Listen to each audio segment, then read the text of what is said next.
Welcome to the OFX podcast. I'm Dave Claxton, and along with me, as always, is the RX1 runner-up racer, Bethany McChesney. Little dig right there, right off the start. Were you Yeah. surprised? I was surprised. Yeah, I was too. And yeah, so this weekend we raced RX1. You run in heats, which is always kind of a challenge. Like, and if anyone's ever done kind of time trial style racing, it's always tricky because you can win your heat, but you don't always know where everybody else is. So, um, in my heat, I won it by 4.5 minutes, and it was such a solid gap that we kind of just assumed that I would have the overall win in my division. And then it wasn't until I was driving home and I was like, oh, I should just check results. And then a girl in the second heat got me by 30 seconds, which that's such a small margin in an hour-long race. So I was like, oh, that kind of sucks. And not be I don't like coming second. Like it didn't bother me, but it's just that would have been so fun to race someone that close head to head. Like just those are the most memorable races I find when you're like in that battle and with someone and then you start going through your head of all these times when you're like, well, that was easily 10-15 seconds there and these different times when you could have shaved time off. So yeah, I only just was more upset that I missed out on like a potentially really good head-to-head battle. But yeah, so I came second this weekend. And you know what? I didn't even see her race, I right? didn't either. No, No. and it turns out she was in Riley's heat, Hmm. which would have been, well, yeah, it was very, very interesting and very, I would have loved to have paid a little more attention, but Hmm. I just slipped by. And I would imagine that again, it was the skill set that probably got you with the double unders. Because although you did probably better on the double unders than we had gone on about how we would do, it's Yeah. still comparatively to some of them, they're like some of them were going 100 unbroken. Well, I only know of one girl that did 100 unbroken entirely. But yeah, like I'm not super efficient on double unders. I did get into a pretty good rhythm, however, just based on my own strategy and practicing all of the week. But um, but yeah, I don't think I did horribly considering and kind of watching the other girls in my division. So yeah, and again, I didn't see the girl that beat me at all, so I have no idea kind of where she might have had me or not. So I can't really say if it was the double unders or whatever it came down to. Like 30 seconds is so minor in races like this. So yeah, I don't know. And you did get a taste of your own medicine because you did that to that other girl the previous race. Yes, I did. Yeah. So And yeah, she even came up to you. She even came up to you to check you out. So I yeah. wonder next race, will you be doing the same thing? Hmm. Yeah, Where is so because where is this girl? they usually also with RX1 they put like past podium winners and everything kind of in the first heat. So the first RX1 that I did, I was in the third heat and there was only three of us and like we were kind of like the late entries and I ended up coming second in that race and kind of racing myself because I didn't Mhm. have any clue where anybody was and got on the podium and people were kind of checking me out and kind of making sure I was legit and like kind of seeing what was up at that one. So yeah, it was kind of the same situation. And the girl again that beat me this past weekend, just based on a little bit of my own diving. This was her second RX1 as well. So she is kind of new to the scene also. So she didn't get in that first heat. So hopefully next time we get a good head-to-head battle if she races it again. It's just showing like it's going to be stronger and stronger waves and more exciting and a lot even better and better. It's a lot of fun. It and Mhm. yeah, I look forward to watching it. It was Mhm. great. And so yeah, I mean obviously RX1 last weekend we had a great time. Team FX again did really well. I got to go back into the expert division, which made me very happy. And I didn't realize how much I knew it bothered me a little bit having to drop down the race before, but I didn't realize how much until after finishing this one and how happy I was, even though I did not podium. And double unders made sure I had no chance of that whatsoever because I went into the double unders actually a little ahead of my rival Benoit Brisset. Damn you. And predominantly took forever to do my double unders when he literally obliterated them, maybe stopping once or twice. Um, Yeah, I think he did it in two sets of 50. yeah, he's just a machine at them. He did fantastic. Mhm. But that said, it always makes me happy because I know take away some of the skill set, which you can't because that's part of it, but take away that one skill set, and I think I had him that time, which made me feel really good because again, I'm not feeling in the best shape of my life right now. So I know I will get his number. August 13th is the plan. Um, and I'm even going to be ready if there's overhead squats. God damn it, I will. I will be ready for it. So that was good. So I had a great race and really enjoyed. And this race was, and I think you said it best, more Spartan-like than any other RX1 I've ever done. Yeah, it was like so the interesting thing about this one was, and I was kind of thinking about it. So we have this new Spartan 3K. This race was only on paper 2K of running, but you hit about 4K total with the carries.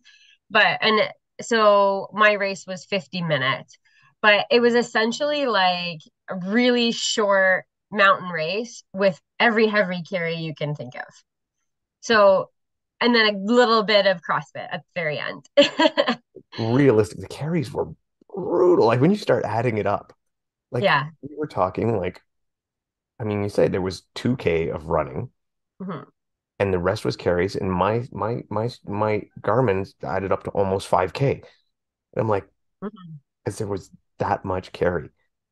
Yeah. So, Yeah. like brutal carry. So Yeah. And on paper for me, I was being a runner in the like one of the smallest ladies, the smallest lady in the expert field. I was like, this is not suited to me at all, having a race that's half heavy carries. But in my mind, it's like it's still so Spartan like. So you have, the med ball carry, so it's like your Atlas carry or and but you could carry it however. So and that one was so long that I was like, it's just like carrying a bucket. And sometimes Spartans bucket carries are just savage with the terrain they put you across. And so I was like, we've done all this before. And with the sleds, like again, we've done all this before.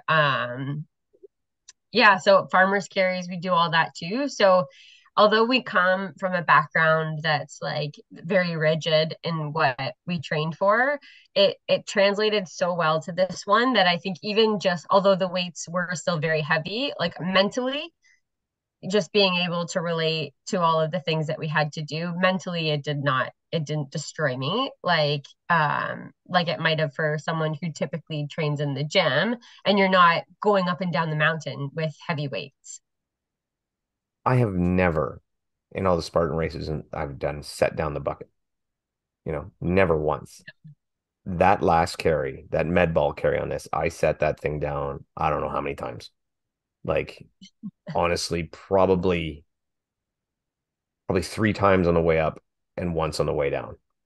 And I was passing people. And Yeah. it was an 80-pound med ball carry up a mountain.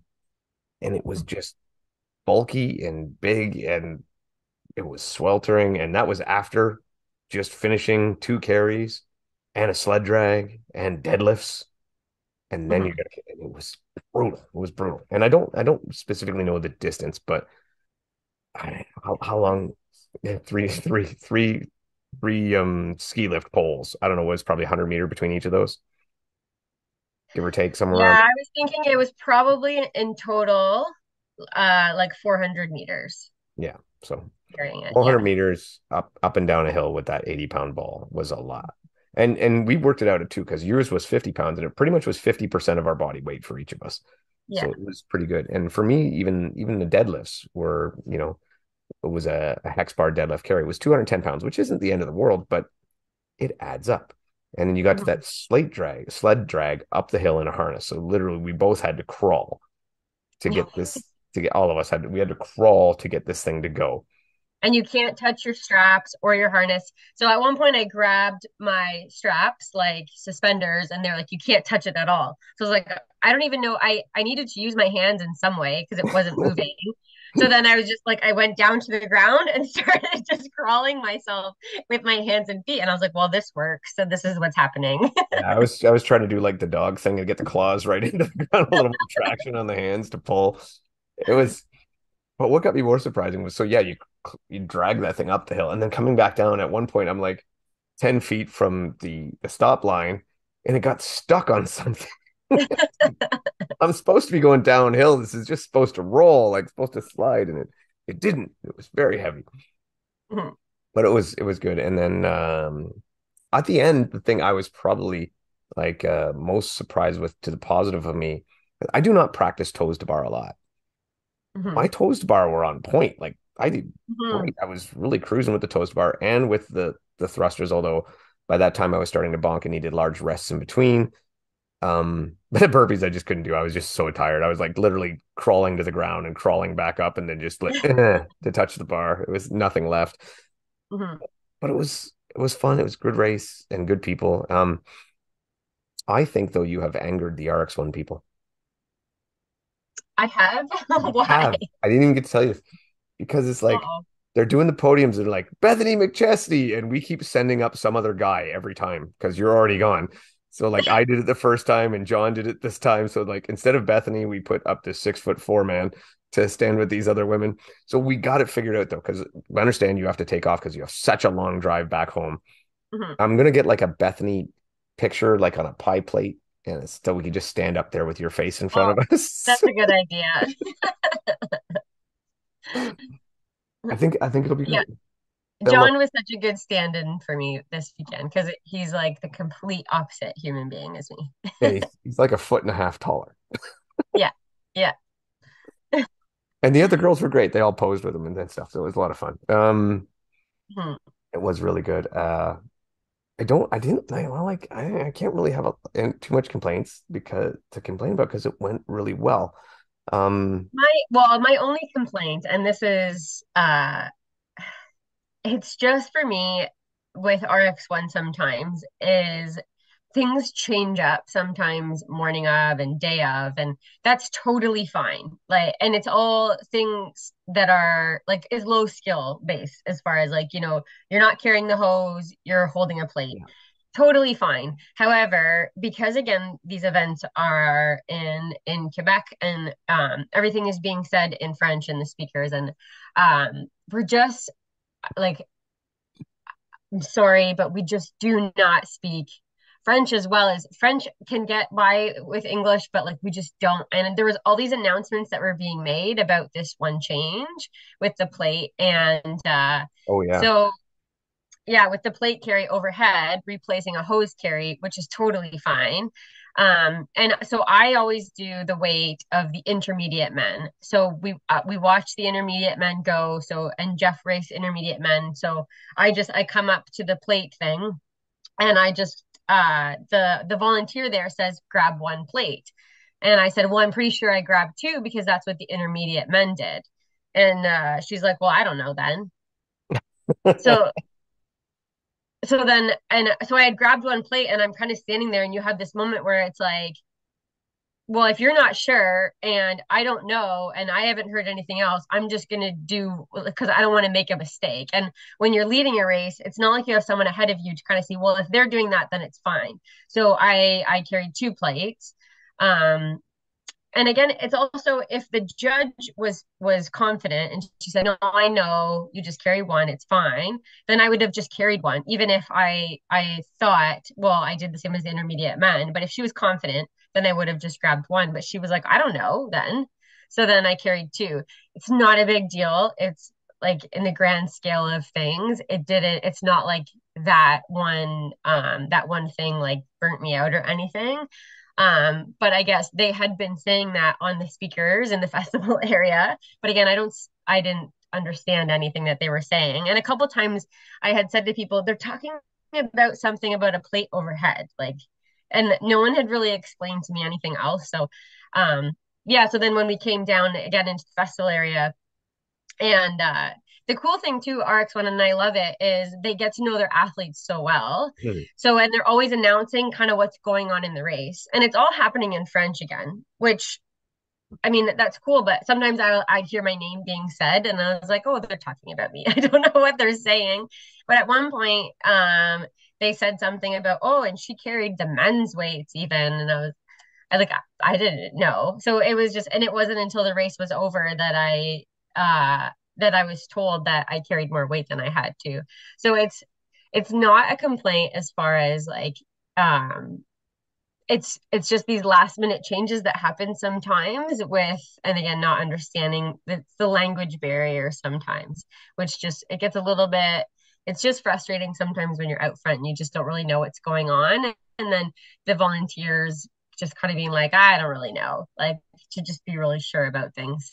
You know what though, and I never really thought about it till now, but I honestly need to take a hit on part of this because like I'm supposed to be the captain of our team OFX, and I should have done more due diligence in figuring out what the changes and rulings were. And so I'm going to take part of the blame on that. And I mean, that doesn't matter. I mean, I don't really care. But it's still, yeah, yeah, that is something that I should do. And especially when we know going in that there is that language barrier. And maybe one day that will change. Maybe it will, shift where there's a little more English involved. But I mean, they got to stay true to their audience, right? Their core audience. And it is French. We are the people coming in and doing it. But I do know they want to expand. And so it's got to be a give and take from both sides.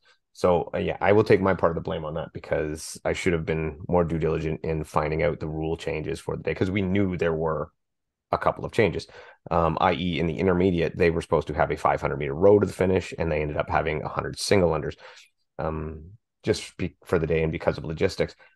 But that probably was my biggest disappointment was I understand the double unders. That's part of it. That's cool. It would have been but I would have loved that 500-meter row to the finish. I would have liked to been lined up and just hell bent for leather on that last 500-meter row against the guys in my group. And that would have been so much fun. So I felt a little robbed not getting that when some of the other divisions got it.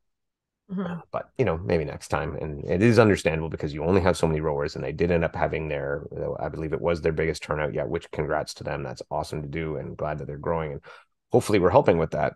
Um, so yeah, it was good, but it was a good race. And I do have to say, congrats to the art department on her podium. She finished her first expert wave. I just embarrassed her over there. That's why I did that. Um, she finished her first expert wave, and she did really well. So that was good. Got us lots of points. And our team OFX is doing very well, considering we're a rookie team and we don't even actually have enough runners to fill a full team. We're about four shy, but that's all right. We're doing good. Four shy Mhm. is nobody in the pro division, and we're still doing okay. Mhm. So not too bad. So thank you to everybody who has done it. And thank you to the community of Rx1 who has been very embracing to us and helped us along and is always so nice to us. Um, and definitely make sure that they come over and checks us out when we do really well because you want to know who we are. Just ask Jeff. You had a lot of pressure on him this weekend. Yeah, it is a really cool community, and they have been very welcoming of us, and like we don't feel like we don't belong. Like I know there's the language barrier and everything, but people they've been super welcoming and helpful. Uh, Otherwise, so yeah, it's been a really good time just kind of entering that world of RX1 racing. Yeah, yeah. And if they had got those obstacles on the running course like they wanted to, it would have been so different. Would have got to Mhm. see some good skills. Um, So a lot of fun, a lot of it was a good weekend, another great weekend with RX1, and there's another one coming soon. So yeah, I guess we have two more left this year.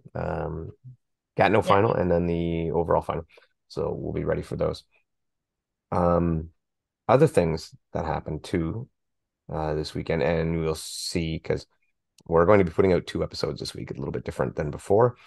You'll see we talk a lot of high rocks with our guest Lauren Weeks on the other episodes, so be sure to check that out, and you'll get your high rocks fill. So we're not going to really go to that, talk too much about that there, but we do want to talk about locally. Um, Pure Impact Fitness had a Deca Strong, or sorry, a Deca Strong and a Deca Mile, and it looked very cool, the venue, the way they set it up. So essentially, to me, if I was to describe it, it looked like almost like a high school gym, because I believe it was a boys and girls club, right? So high school gym down below, and that's where they had the actual event. And then above was where people could stand and watch from above so they could see the whole thing, which I thought was kind of cool and neat setup. I was really kind of disappointed to miss it because, well, one, I think this is the first Canadian DECA event other than in Alberta. So we'll say the first Ontario DECA event that I missed. So it would have been nice to do it. Plus, I want to improve my mile time. Um, But so congrats to them on a really good event. Again, Kevin Gregory came up, and personal congrats to Zach Tate and Kevin Gregory, who put in a supremely fast mile time. And actually, I believe they have the fastest so far. So that was good to see. And as well to Amber, who put in a sub 14 on a strong.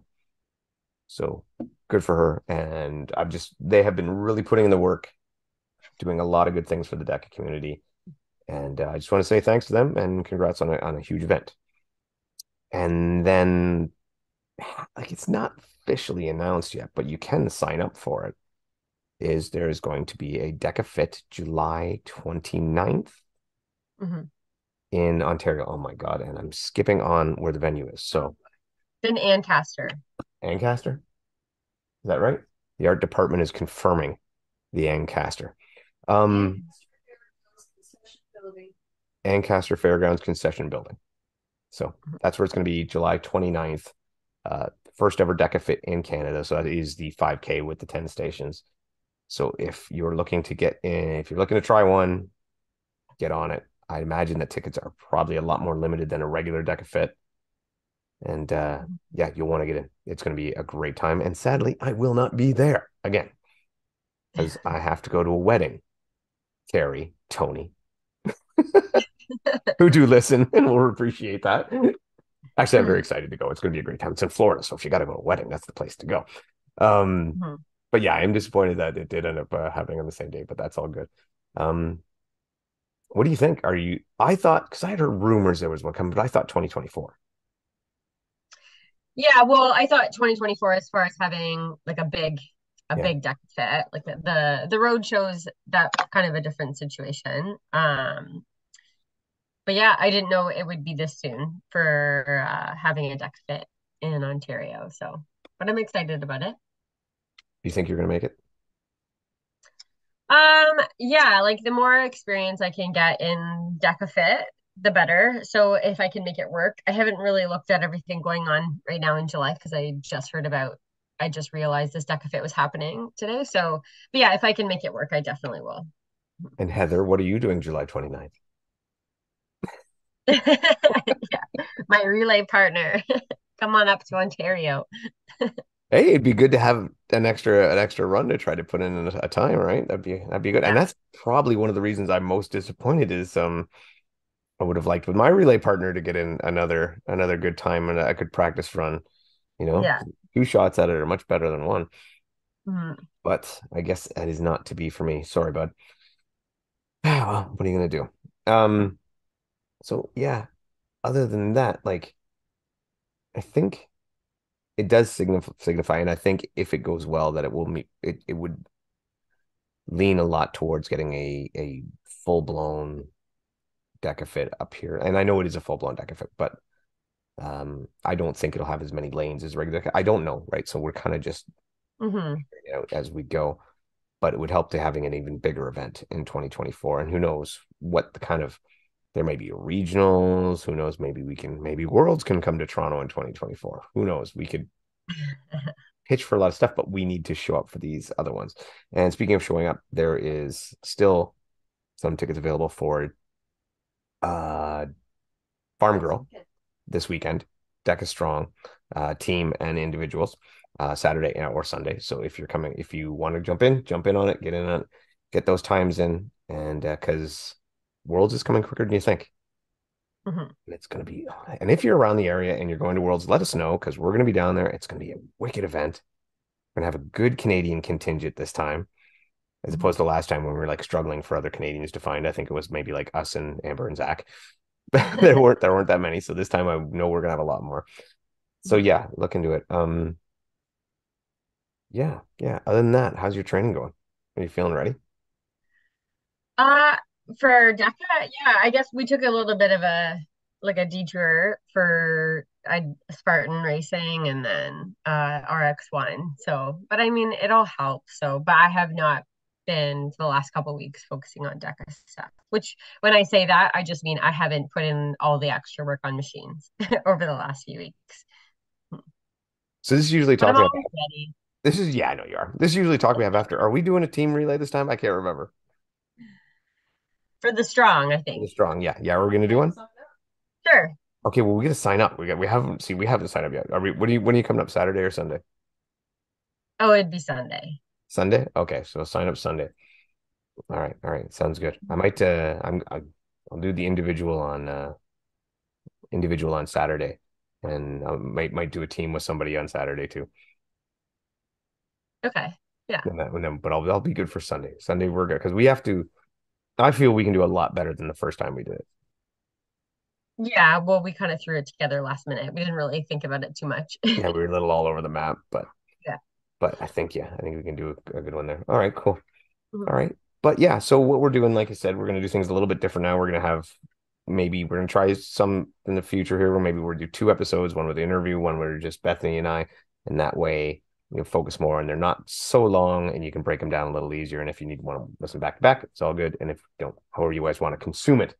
And something we don't do a lot is thank you guys for listening, for paying attention, for coming up to us at races, for talking to us, for all that. Like we get so many nice comments, and it really, really makes your day because this is a pain in the ass to do.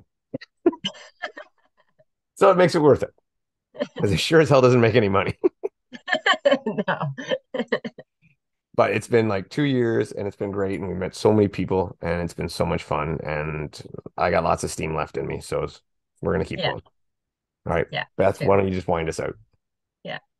Yeah, and again, thanks so much always for listening and supporting us. It has been a lot of fun. We're past 2 years now, which is kind of crazy to think about. But yeah, thanks for always listening to Dave and I ramble about all the things that we like to do. So, and yeah, and if there's ever anything that you want us to address or people you want us to bring on, don't be afraid to just shoot us a message, and we'd be happy to see what we can do. But until next time, thanks for listening, and we'll catch up with you next week. Take care.